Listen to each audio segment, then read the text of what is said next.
Hello there. And I'm going to simply continue the story of Book 1, Mortterra. Not too much of an introduction here, just keeping it nice and short. So, continuing where we left off, Chapter 1, and then, of course, the character name, Erik. Looking through the spyglass, I saw yet another brewing cluster of clouds in the distance, most likely to be lethal for us if the storm hits full force. Those damn corrupt can't feel the cold, nor nearly the touch of fire. If you lost any men to the elements, we wouldn't have enough blades or bodies to hold our position. If any corrupt even bothered attacking, I shout down as I continue to survey the clouds. Sergeant, we might need winter gear broken out of storage, and extra firewood or coals on standby. Inform Commander Varen there's another snowstorm on its way by the looks of it. Yes, sir, came the reply below the walkway. In the meantime, I needed a quick break down in the kitchen and mess hall. They have a soup or stew, a warming meal for the frigid cold that permeated the air. A brief walk down a few half-dozen mud streets led me to the mess hall, already crowded with a few dozen other citizens and soldiers.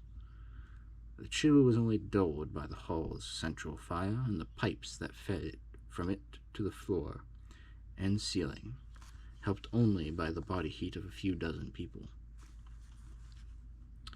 Upon reaching the serving lines, I found my hopes were partially realized, as only a small cup of soup was given to complement a chunk of chicken.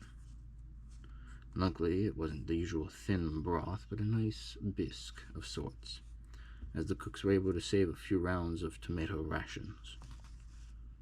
I took an extra meal for my watch partner, and headed over to the general supply depot to pick up a bit of lantern oil for the night, or else risk going blind in the darkness.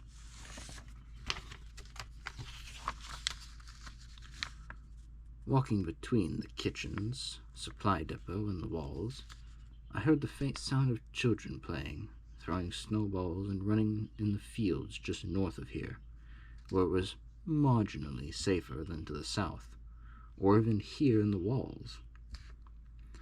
I placed my partner's meal on the small table and finished mine off quickly, as I then stopped pouring oil into the separate lanterns. We split up, taking lanterns to different ends of our sector, getting the work done quicker than usual. Upon getting back, his meal was gone. Where'd my food go? Hey, Erik, you see my meal anywhere? I turned the corner onto the scene where I recalled leaving his soup and chicken earlier. Instead, all there were crumbs and a flabbergasted Officer Bolter. Immediately, we started searching for the missing meal, finding no trace. The only thing was the faint wind howling outside and the clanging of a nearby open archer port. Bolter started, "I'll just go down and get—" He was cut off, his sentence pausing in place. I looked up from sharpening my sword, promptly stopping my maintenance as he put a finger over his lips, pointing to the frame of the archer port, where a dark mass was huddled on the ledge. I grabbed a lantern, and we edged closer, swords drawn, at the owlbear that was gorging itself on Bolter's missing supper. I saw the anger spread over his face as he rushed and pushed the thief over the ledge. Where's a pen?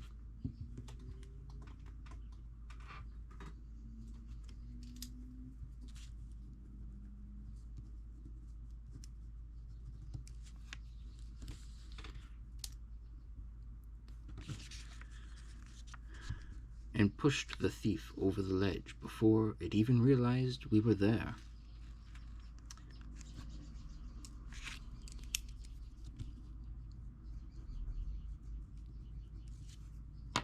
A faint thud followed it soon after, and a bit of a laugh between the two of us. He goes to shut the port. I'll go down and report it and get some food. You stay here and make sure there's no more. As he turned to do so, we both froze. We heard the faintest yet eerily iconic sounds of footsteps on the roof above, as if something were trying its hardest to sneak and failing horribly. All I could hear was this and the muffled noises of everyone else below, and the town, as well as my own heartbeat and breathing. I raised my sword slowly and went to signal Bolter to do the same, only to catch a glimpse of his legs as he was ripped back outside, through the same port that the Albert had been pushed out moments ago.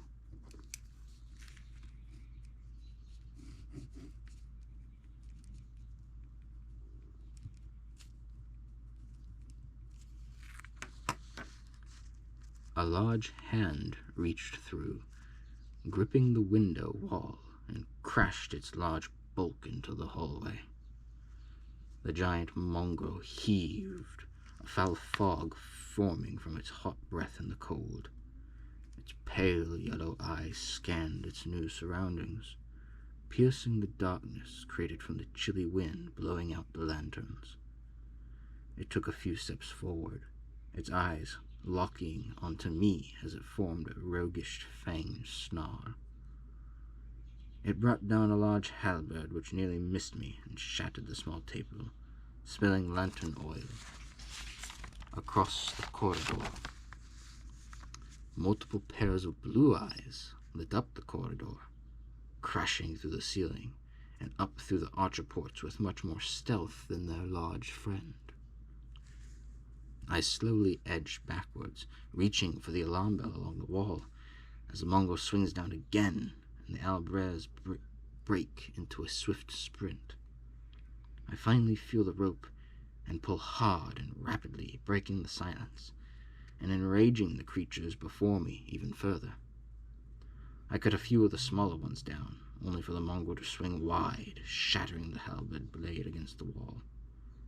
With only a dull wooden pole left, it caught me off guard, launching me against the wall, knocking both the wind out of me and the sword from my grip.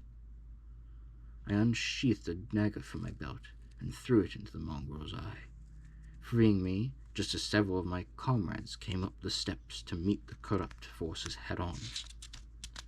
That mongrel was still very much alive, pursuing me down the corridor, which was now ablaze from the lantern oil and barbaric destruction the corrupt brought with them. I slam a stairway access door shut behind me and latch it, leaning against it with heavy breathing. I yell for help, and with some luck, I hear a few soldiers coming my way. They were too late. As they reached the foot of the stairway, they looked up at me, and the door splintered violently as a large clawed hand reached through, around, digging into my chest. It slowly tears across me, tightening the grip, slowly crushing me and the door.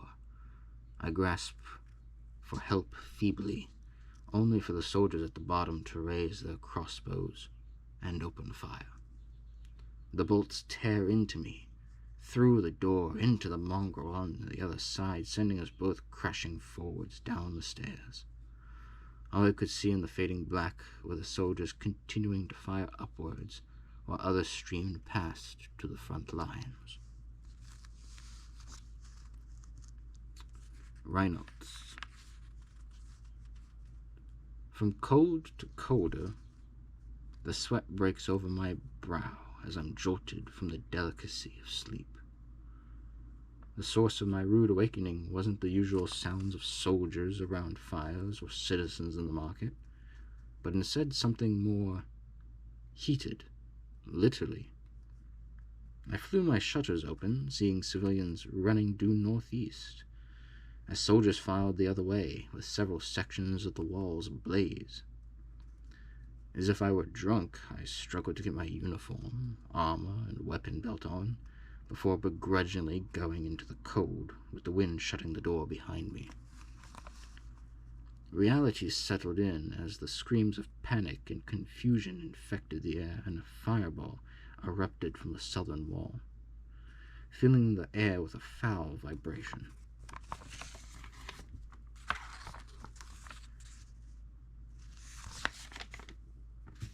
I didn't dare interrupt the retreat. Instead, I drew my weapon and started to the south, inspecting the damage to the buildings and finally the wall as I went. Through the gaping wound in the south wall, human-like, beastly figures charged through, clashing with the soldiers and slaughtering those who could not defend themselves. I ran into Commandant Martin, who sent us in the remnants of the vanguard to the southwest corner, as he went southeast in our attempt to pincer the central thrust into town. It was working for a while, until the hordes of corrupt began flowing like water over the walls themselves, and simply jumping down onto us. I got the attention of a few others, and we charged up onto the battlements, clearing the owlbears as we went, and could study the town in greater detail from above. We saw the problem. A heavy armored mongrel was bashing the wall and buildings with a handheld battering ram. We looked back and forth between another in our group, discussing our plan of attack.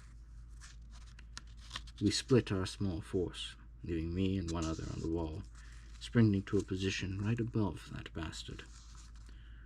We both drew out our daggers and leapt from the edge, cutting deep into the weak points of the armor as we fell.